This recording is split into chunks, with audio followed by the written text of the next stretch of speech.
Are you the best? Compete with the best. If there is no best, be the best. Best Radio, the new Kings of the Airwaves.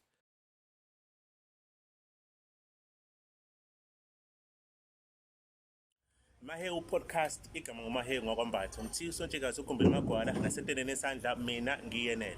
Umfana ngakudla ufish lokho khona uthanda ama fish and chips. Ufana ngayidla amayinkukhu kodwa khona uthanda iKentucky. Leyo inthela ngakhona thela noshukela ngukhotha phansi. Mina nani sifana nefone nesim card ngeke sahlukaniswa noma ini. Bafowethu ngithi mina kushunquthuli odzakeni. iMahewu Podcast yona lena namhlanje ngivele ngathi asilande ifoma ifanda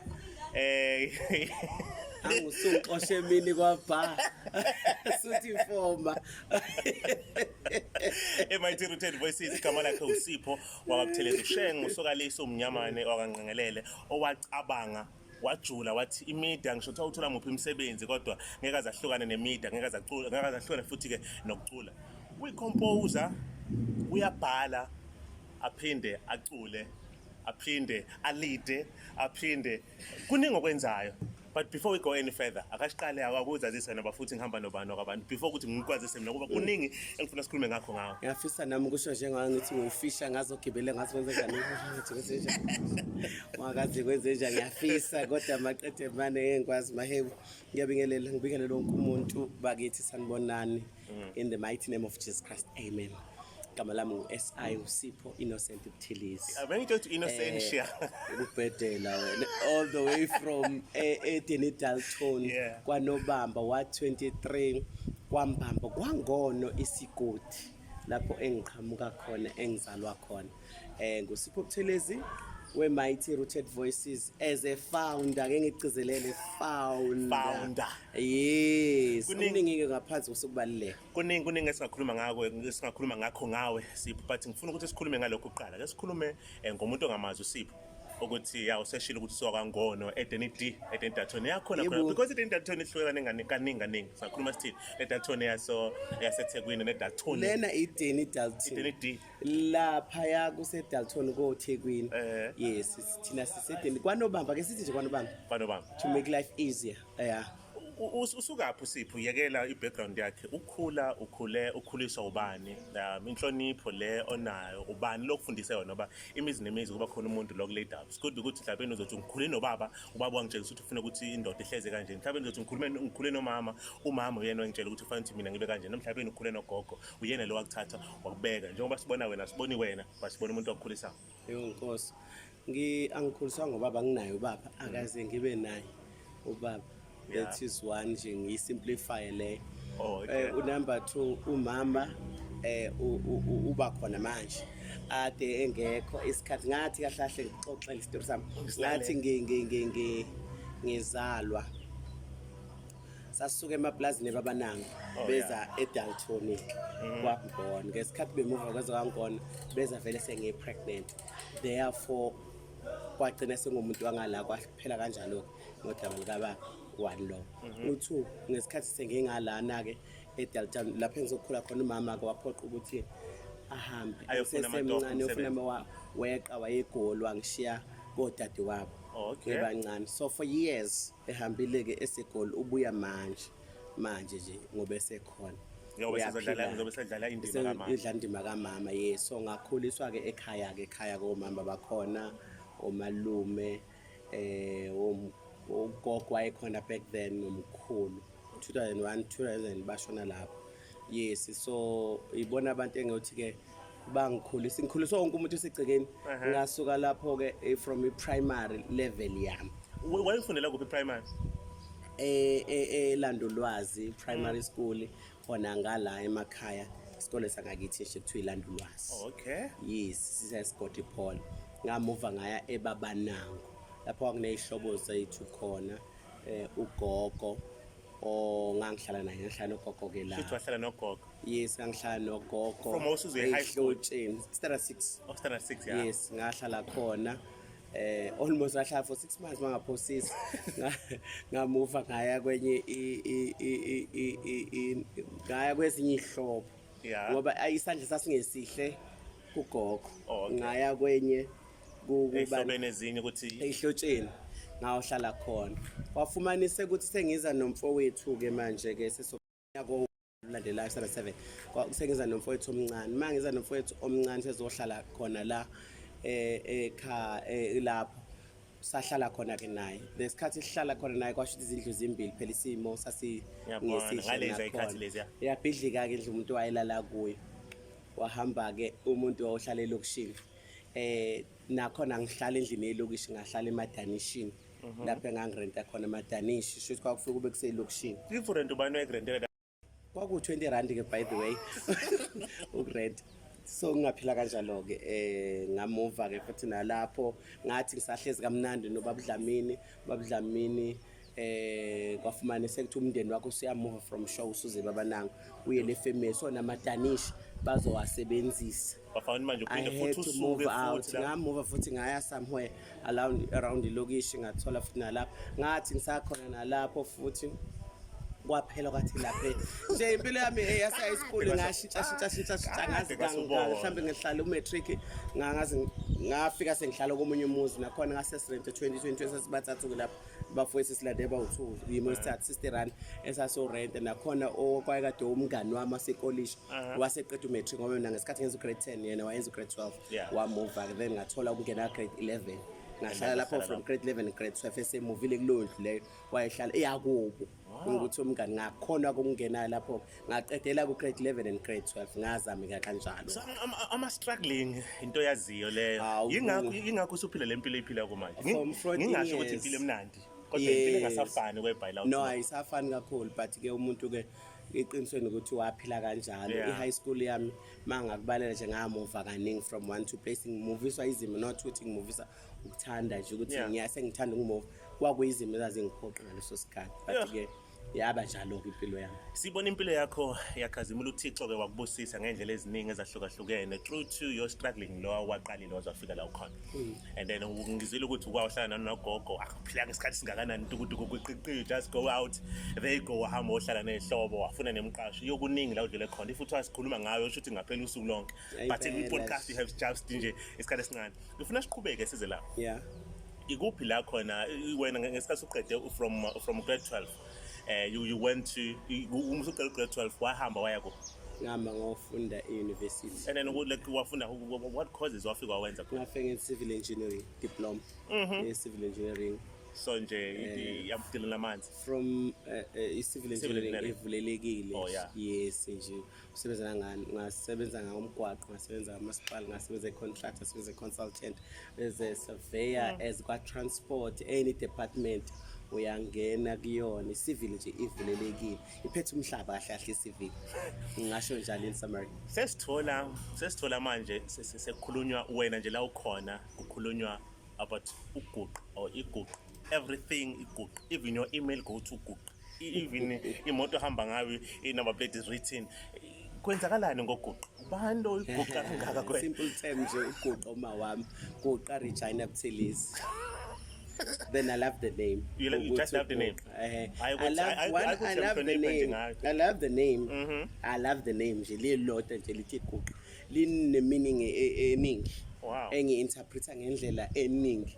Mina mnikazi wayo. Oh, okay. Me. That is one. Two, in honoring umama ngoba phela ngifudula nje ngiyahamba nje kulezi indlela engihambayo. Umama nangisikekela uye nje omile.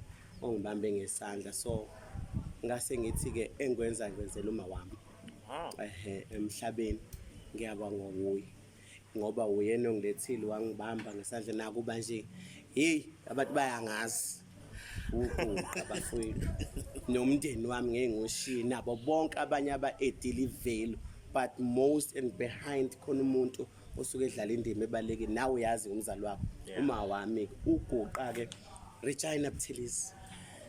Kuningi esikhuluma ngaye. Let's go forward. Let's go to Mighty Rooted Production.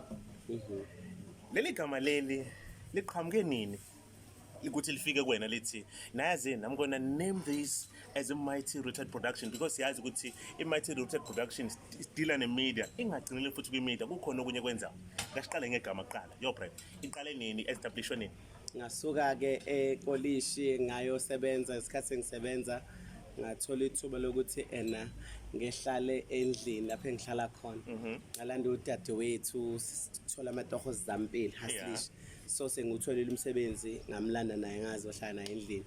We used to sing now and then vele into esasikhule ngayo enkonzweni njalo now and then siyacula ke la noThandeka ubusuku nemini phela hlala endlini so kwase kuba qhamuka ama competition okuthiwa umbele wethu thatha wasiwangenene umbele wethu usually lo oyenza kweZululand so wenza kweZululand thatha wasiwangenene owase ngithi mina wasethi uzodonsa khona umuntu akamaziyo Job yabona edonse ubani nami ngahamba ngodonsa sahlanganisa abantu nje kuqala sibadonsayo ukuthi ngazi usibana nongasiza kulento esifuna ukuyiqala then ngampela sabathola the time sesibaqala ke unyaka muphi lo 2015 May to June ma competition ngo June lapho so May siyaqala ke lapho siya establish siyababiza ke bayafika ngampela ngama competition guys let's come and start esafika ke saqala ke and then that way ke sekumele phela kiwe kuma competition semele kuqale ke igama ukuthi so ifese ibize ngokuthi so bani thina I group then I had to sit down ngathi decide ngathi Nkosi ngisiza ngaba maningi amagama amaningi awesingisa wesiZulu nani angazi this one dropped in elite and the mighty rooted voices elafika then I use that name ngase ngithi as a production ngoba izoba nezinto eziningi ngaphakathi vision yami ngase ngiyaqala ngiyayidirector manje ngoba ngavele nginayo lento emqondweni kuningi but ngasizwa icompetition nombele wethu ukuthi ngiimplement up until uzofika ukuze yenze icompetition yangisiza ukuthi ingane izaleke yes and then uma usukhona you just name what mighty rooted voices just a name eyafika without information ukuthi wazi ukuthi yazi le ngoba ngithi ngifuna ukuba imighty isuka lena and then if igama selikusebenzela inini la khona bona khona ukuthi cha leli gama lelo kusho ukuthi lichaza ukuthi osho ngesathi lamboleleka kumina lafika kumina kusho gwafana la lisho lokho in summary from album 1 says album 4 sesifika athi siqophe ngo June 22 sibe sesithi #sibonga wena Jehova sesibuka uhambo from lapho esuka khona ukuthi ayisishizilile man mighty rooted voices 7 years now it's been 7 years ikhona it's by 7 years of grace so sesiyabuka ukuthi okay be mighty means dunamis supernatural above anything ability to do things beyond your control yes dunamis then sithi rooted be rooted in the word of God ngasho njalo ngesikhathi ngiqala ukuthi we want to be rooted in the word of God so that whenever we go we quote we use words through our voices yabona that's it mighty rooted voices we need to be grounded like a concrete ngakho phela ngithi nge-civil engineering ngiyahlanganisa phela be rooted ingcaba ihlala yabona ngiyakwazi ukuhlanganisa lento yethu music plus engineering kuvele kuphuma ingane eyodwa mnandi enhle so that's how I formed in my rooted voices and ke ukuba rooted yikho lokhu uhambo lwethu dunamis supernatural to excel ngoba ithi slogan say my rooted voices ngesiqala sithi professionalism excellency and integrity tembeka and produce excellence that's why might mayenze into iya excel ngaso sonke isikhathi and ikwenza ukuthi professionalism yonke into eyenza asemangaka ama-album siyazi ukuthi kunama-album wakhiphayo i-mighty rooted voices lokho yaba khona since 2015 up until ngoba sina 7 years nje nama-album ewakhiphayo and then ngibona amaphufutha ama-awards nini enwawinile and then ngibona amaphufutha ama-awards esenwahambele lena enkulu kakhulu le enenze ukuthi iZululand inihloniphe and nithathe nibeke inotice le ukuthi nize nihambe nize nifike kwi-Crown Gospel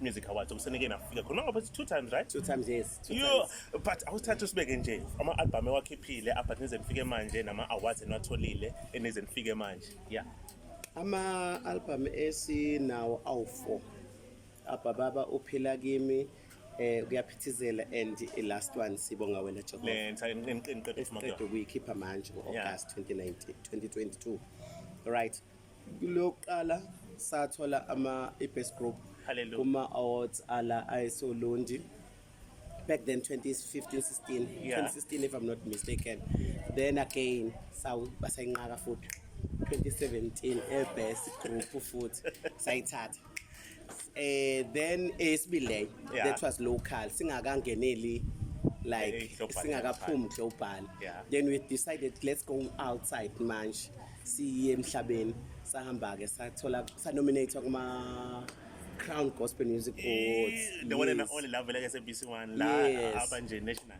Yebo ku-album yethu le yesithathu saphinde futhi sanominatwa futhi again last year 2021 besiphinde nominatwa futhi again as a best group. Wow. Again sinominated kawu-2 sinama awards awu-2 asakwatholi ngala sowathola lo nyaka. Wow. Yes, Love the spirit. I love the spirit. Then saphinde sanominated this year kuingoma awards asegoli. Sihamba manje sabalala sasegoli ke ebengo-August as the best group imile nje ka-best group Angeke imile zishintshe nje futhi best yebo. group yes Ngeke sesiyibone seyisingile sithi ke Mighty Rooted ayiseyisiyona igroup iseyisingile. no Never. ngeke ibe yisingile bengaba abantu ama-individual bebe nama-tracks Yeah. wasamsorof ungacula futhi uma ubonakala uhambe it's fine it's Kodwa Mighty okay. Rooted, But it's as a a group. Mighty Rooted Voices as a production i-entight yes. Sesovala, I have just 3 questions and then ngeke base ngiyavala. Oqala, iMighty Rooted Voices as the one who wena umnikazi wa. Isihambe yafika welcome to music kwakho ukuthi hayi nathi sesithina ngokucula kwethu sesihambe safika lana nalale bengayetshe ngingafika khona but nifikile through this nje music.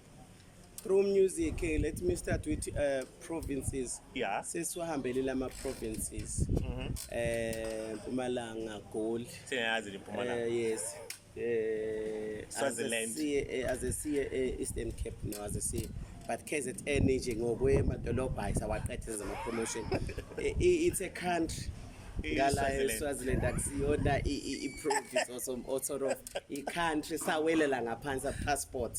Saya khona eSwaziland ×3 if I'm not mistaken esiye saya eSwaziland sawucula nakhona Mighty lapho esithathe yasibeka khona sacula ke i-stadium lapho sasingacabanisi kwesicule khona sacula emahall amakhulu sacula ematendeni amancane sacula phandle sacula ezihlahleni sacula indawo akukho abasicula kakhona bafethu sicula endlini nakuphi so naseyindawo lapho sasingacabanga continue ngene khona ngasangena khona ungena kwama Crown noma awards nokubizwa noma sengibizwe endaweni eziningi nje na last week khona phathe ngiye khona ngiyocula khona featuring with another group of which we've made friends with Indumiso Yetende. Wow. Bekade ngikhona Indumiso Yetende ngicula nayo same phathi wakhona yena bese recordela this album yes for so nje sihlobene kakhulu uhambo lelo bungalazi ohlakana nabantu endleleni along the way and you experience more and more and more sisazohamba futhi indawo umngani wami ke uthe siyekiyane nje soon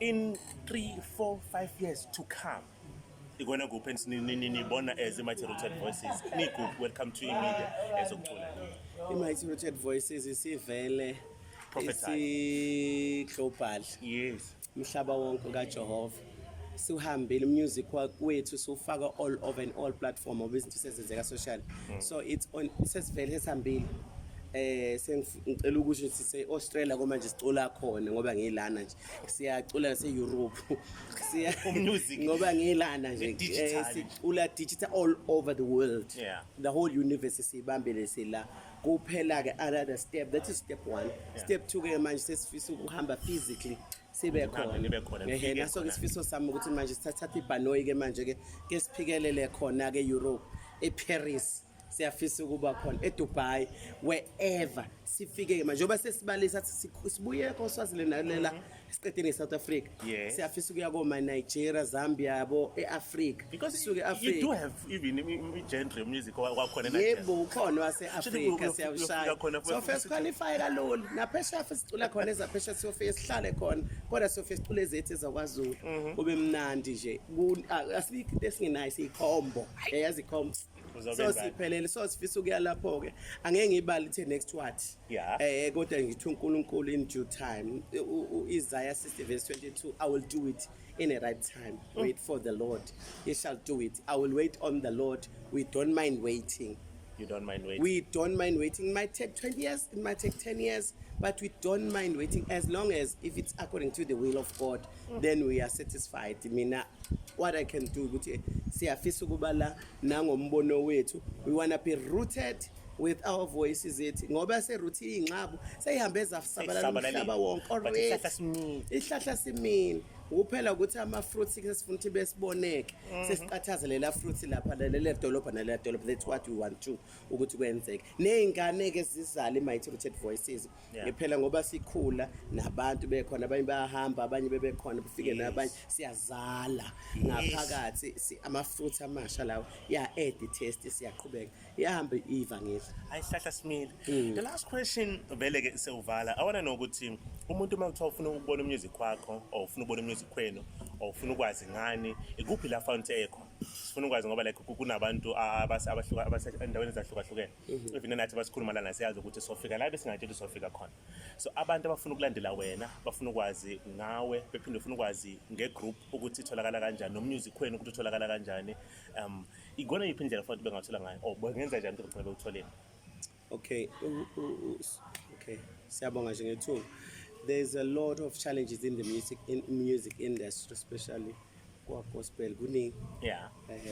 Indlela 7 years ngawubala lama challenges akhona esibhekene nawo but-ke ngoba-ke asize ngawo okubalekile ukuthi sinqobile sasafika la sisazonqoba futhi siqhubeka moving forward. Ungasithola social media yazi ngokwe-COVID yesikhathi konakala izinto wavala itori eningi ukuthi uye physical uhambe uyothenga uyilandile manje usuyithola digital isezenzeka kuphela nje abantu abasithola kwi-social media MRV Music Group website yethu MRV Music Group no GRP Group Mighty Rooted Voices Production noma ibhala nje phelele Mighty Rooted Voices Production in any social media Instagram, Twitter, Facebook and WhatsApp. Ungasemisa inombolo yami ngazi noma ngayishiya ishiye khona bezeyibona abantu khona bazoyithola escreen. Yes bazoyithola escreen inombolo yami kuzobe kumnandi konje noma isho khona bezeyibona abanye khona abanye bezobona. Ngiyaqinisekisa ukuthi uye u71 785 9812 071 785 9812 lapho esitholela khona siwhatsappane sibemane kuyo yonke imicimbi asicinike njalo ngokucula cela ukusho ama-individuals aya MC amanje iteji impela ephatha uhlelo noma ikuphi ashaya uhlelo agcina futhi lapho sine sound siyaharisha sound siyahambela uya MC ngawo nathi sound exhunyiwe ngalana nanku umculo nansi group imile Mighty Rooted Voices nangu MC umile nawe uyasho phezulu ivision production engaphansi asigcini lapho sembethe kahle Mighty Rooted Voices kebaqoko makepisi uba kusesa manje bakithi uthi isikhindi sakho uthi cap yakho uthi isiqoko sakho ewube muhle ngamanana phansi yikho kusithola ku-social media mawungabheka nje namanje siyaposta ku-Facebook wherever siyasizakala nje kakhulu. Your last words kubantu kulokhu kubantu abanilandelayo to Mighty Rooted Voices kunabantu ke abayitshela ukuthi maybe ngenze Mighty Rooted ngashaya bengayitshela ukuthi ngashaya 7 years isakhona bayitshela ukuthi labene kuyoshaya u10 years they won't reach there. Your message kubantu abanilandelayo they do believe kunina babukela kunina abanye ngama role model kubona but anazi nina your last words ngathini bona ngicela ukubonga kuqala kuwo wonke umuntu osefaka isandla kwe-Mighty Rooted Voices angazi ngababala nini mangabala mhlambe ngizothatha engone mangabala ngamagama. There's a lot of people that put isandla ekwenzeni i-Mighty Rooted Voices ukuthi ibe sezingeni lapha ekhona. Kungaba ngama-fans ngaba abantu abasupporta financial ngaba abasupporta prayercal abantu abasupporta moral masibhekene nezimo kuba ama-families kube abantu abasupporta ngokwenza ebhizinisini beqhamuka bemedia mhlawumbe umuntu oshuthayo mhlawumbe umuntu othatha ithombe mhlawumbe umuntu oyipublisher mhlawumbe umuntu ocompozile wazo-eda kwemic mhlawumbe umuntu ozofeaturisha yabona baningi abantu they've added i-Mighty Rooted Voices yala ikhona mhlawumbe umuntu o-admin o-behind indirectly ongabonakali but owenza i-Mighty ukuthi ibe khona ongazeki yabona ngoba khona ukuthi ungazeki ukuthi khona indima oyidlalayo. Those people ngiyafisa ukubonga kakhulu nalabo bayakukhombisa ngokusobala ukuthi basakasela My True Voices. Bakwethu ngiyambonga uNkulunkulu ngani, siyabonga kakhulu. Umuntu uyayiqala into uNkulunkulu ahambe naye amsupport, kanti uhamba nabantu abazomsupport endleleni okuyinina ngawani. Ngicela ukunibonga nonke from the beginning siqala My True Voices, esaqala nabo ngiyababonga namhlanje. Noma kuthiwa usekho, you've played a huge role. Thank you very much for being part of me as ngiwumphathi My True Voices. Noma ngabe My True Voices noma ungaphandle uyayithanda useceleni uyayilalela music wakhona ukhilishile wenzani, you have a testimony about the songs that I've composed the songs, or anyone ofakile ingomeni wa compose. Thank you so much, and whoever that play a role, mina ngizocela ukubonga kuthina sonke. Ngingasho nje ukuthi ayilula indlela, but bakhona abantu abakusupportayo. Ungathi uyayihamba indlela kanti khona abantu abahamba nawe, uJehova mayihamba nawe ngeke kulahle. Nakho engakusho khona izwi engibhizinalo izinsuku, Mahewu 37 verse 5. Commit yourself to the Lord and you shall proceed. Mnikela zonke indlela zakho kuJehova and yena uyakwenzela. Kukho konke nanto engakupha kona, commit everything to the Lord and you will proceed. Uzophumelela and uzoprogressa. Noma ngabe ubona ngathi kumnyama kukhona ukhanya. Akwenzeki uNkulunkulu amlahle umuntu, akawadla amandla umuntu. Ngeke adla amandla My True Voices. Umsebenzi ongaka esiwenzile isebenzele inkosi masezoyilahla manje kulo 7 years. Sisazophusha and we are going far.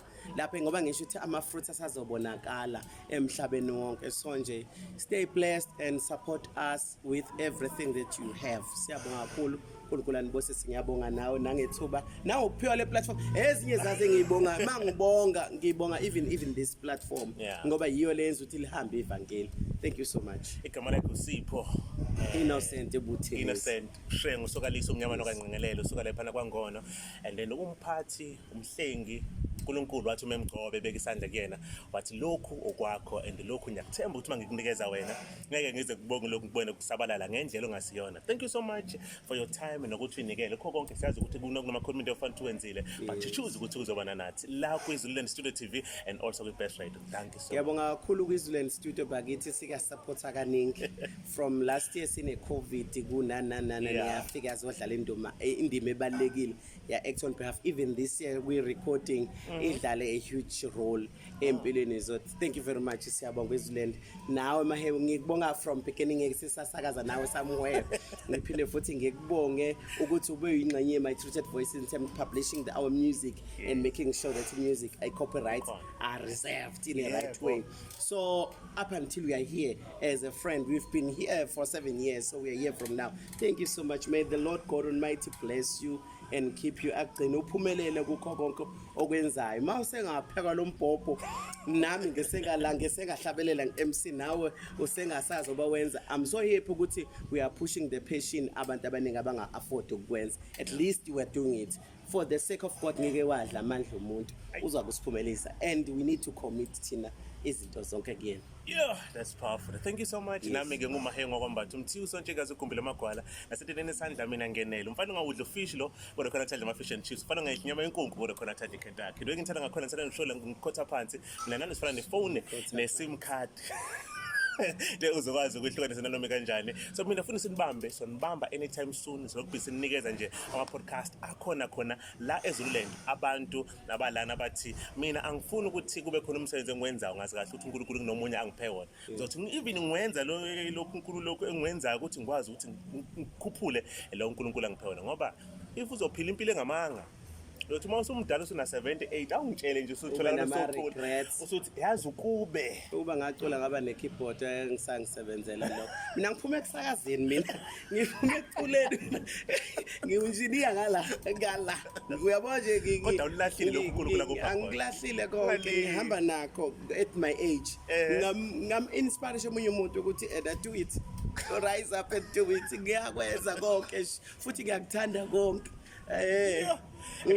Ngiyasibina sibonge nasendaba futhi lese kuyona ngoba lokho nibuka nje isimenyamnya nesiphithiphithi babona behlabe enyuka. Yes yibo bonke labo lana la sikhona sisemingling day basefa nje kunokudla kumnandi nje sisodwa masiqeda lana nje siyodla Yeah. ukudla kwesiZulu Yeah, mingling mfowethu, day ukudla and kwesiZulu, thank you so mingling much day. guys for sure and then futhi siyasupporta nabantu mangenze ukuthi nanawe you do have a skill unawo unothando unetalent uyafisa ukuthi nawe ufuna ukubukela kwabanye sikhona and then like izandla sivulelekile izandla zethu Solundi bafethu danki yimina Mahewu imini dokotela zomoya